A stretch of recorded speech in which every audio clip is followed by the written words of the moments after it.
Morning, welcome to ANZ News. It's Tuesday the 23rd of Feb. Talking crypto today. Is Bitcoin a bubble?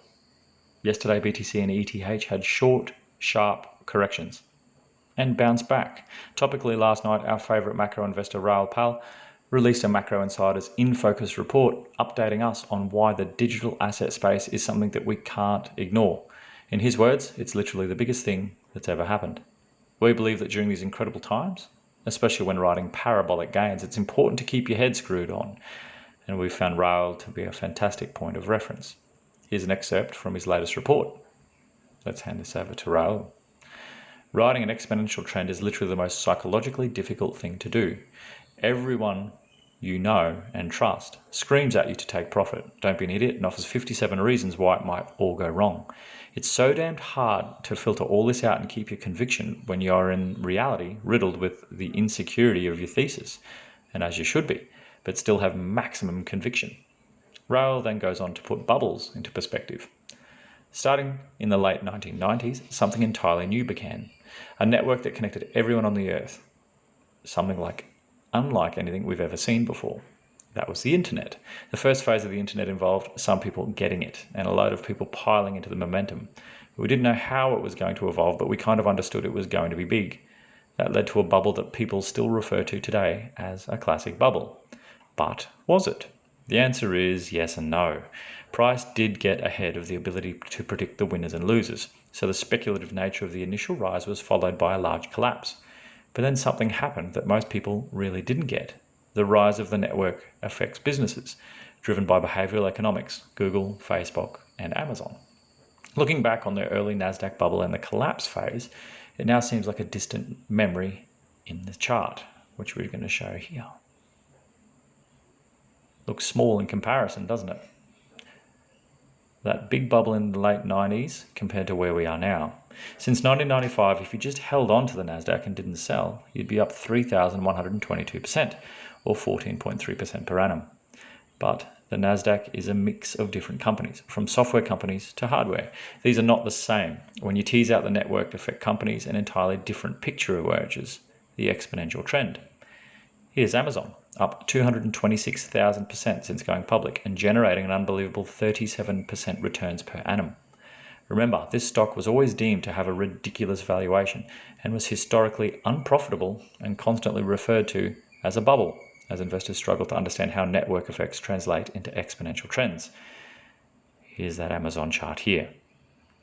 Google produced 26% returns per annum, Facebook 30% per annum, and etc. And if all these stocks fell 50% or more numerous times, but they continue to rise as adoption increases. In an exponential trend, the mean reversion is to the rising exponential moving average, or the trend, and not to the mean price. Very, very different. Humans are just not set up to think in exponential terms. It literally doesn't compute for us. For example, 20 linear steps might take me 20 meters forward, while 20 exponential steps would roughly take me around the world 3 times. Mind blown. We have seen similar network effects in mobile phones too. For example, mobile phones per inhabitant in India have risen 1 million% since 1995. Here's that chart here showing that graph. But back in 2009, something new developed. Bitcoin. Bitcoin was a monetary system in which at the very heart lay behavioral incentives and network effects. When you combine a big problem, fiat money debasement, and a broken financial system bloated by excess debt, with a network based on value which increases as each new user is added, then truly spectacular things happen.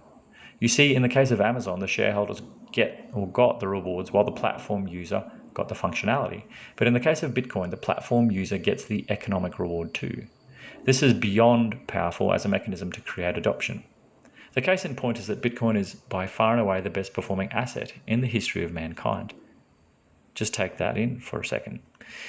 It has risen as an asset class in its own right 95 million% since 2010, or 273% per annum.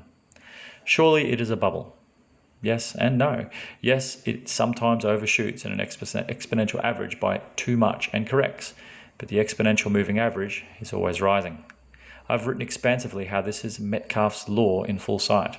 Over time, these sell-offs are just mini S-curves, but the overall trend is parabolic and will remain so for a long time to come. Many people, including concerned friends, have written to me and called me up and said, why don't you take some off the table? Why don't you take off your original stake? This is a classic misunderstanding of exponentiality. Let's say that when all the Tether FUD began to reappear in December, I had decided to close my Bitcoin position. At the time, the price was around $24,000. Since then, it's risen 148%. Even if the Tether story eventually comes out, let's say in 9 months' time, Bitcoin will be at $300,000 or more. I've always said it could cause a sharp 50% fall. That would bring me back to 150K. Well, that's a whole lot better than selling out in December 2020. Unless something has a real gigantic or existential threat right now, it's just noise due to the price dynamics. We have upside price dislocations going on as the network effects spread to institutions, while coins are being removed from exchanges in record numbers. This dynamic is not going to stop for a long time, and in my view, from the discussions I have every day, it's only just begun.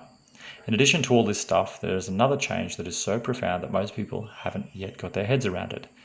You get a higher yield than junk bonds by holding Bitcoin, and if you switch to a stable coin like USDC, you get even higher yields.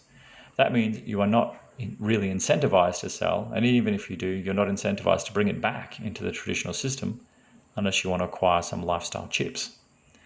That makes the entire system so absorbing that it is a supermassive black hole, not just for Bitcoin, but the entire digital asset system.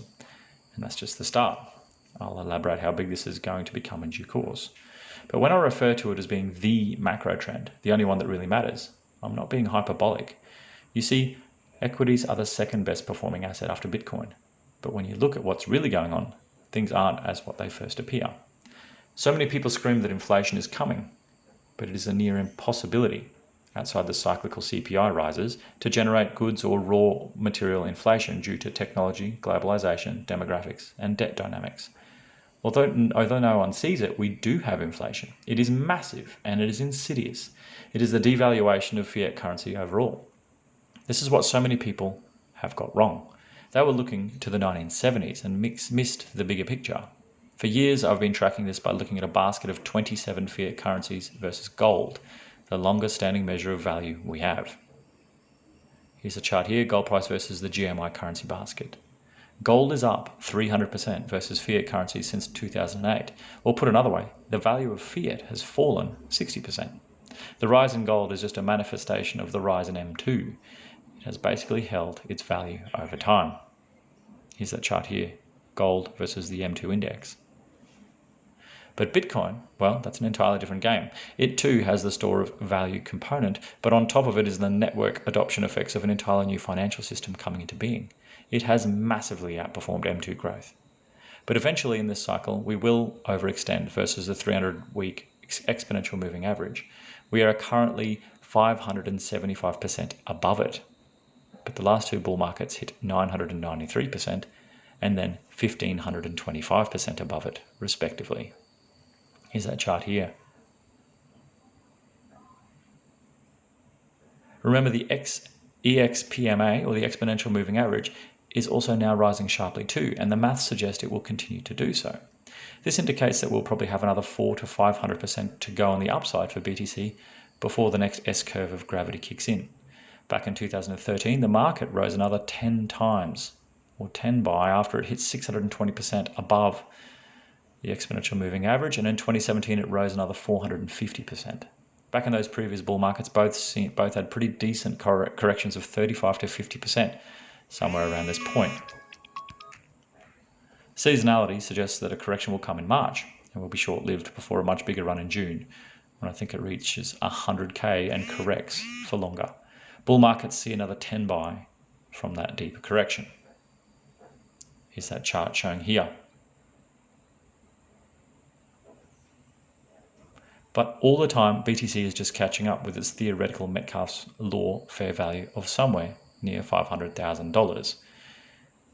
Here's this Bitcoin price versus GMI model Metcalfe value. Guessing where we're going to be next. Even if we get another 35% pullback from, let's say, 60K, it still just brings us back to 42K, the power of exponential trend. We are under zero pressure to do anything. In fact, with such large upside available, we should just add more. Elsewhere in macro land, we can grub around for trades, capture a sharp move here and there, etc. But there is really zero incentive to allocate risk budget to more traditional markets unless something truly epic sets up, like an equity crash, where we can hedge our crypto risk a bit. Bitcoin is by far and away the world's most dominant trade. Traditional hedge funds will need to adapt or die. Same with asset managers. Same for all of us. We are already seeing the signs everywhere. This is not a parallel to the growth of the internet. It is the logical conclusion to it. Software is eating money. Then for a moment, try to think about how big this could be for emerging markets. Who will be freed of the dollar standard or the old technology infrastructure? Imagine how this wraps into the explosion of 5G and 6G. Just dare to imagine where all this is going to be worth as a space. The global equity market cap is 100 trillion. The global debt market is 283 trillion. The global derivatives market is 1 quadrillion. The entire digital asset space right now is worth 1.7 trillion. It's going up 100 by or 200 by over the next 20 years. This is everything that matters. You simply don't have a choice to ignore it. Everything else is a sideshow for amusement and a few trades. Conclusion from Raoul Pal: this is the future of everything. As a bit of a conclusion here, over at Ainsley, we're offering a bit of a discount on our BTC and ETH at just over 2% over spot, including our Ainsley crypto wallet for free. Jump over to ainsleywealth.com.au to grab your crypto. Thanks for listening today. It's been a long one. Hopefully enjoyed a cuppa while you were listening too. We'll catch you tomorrow for more news.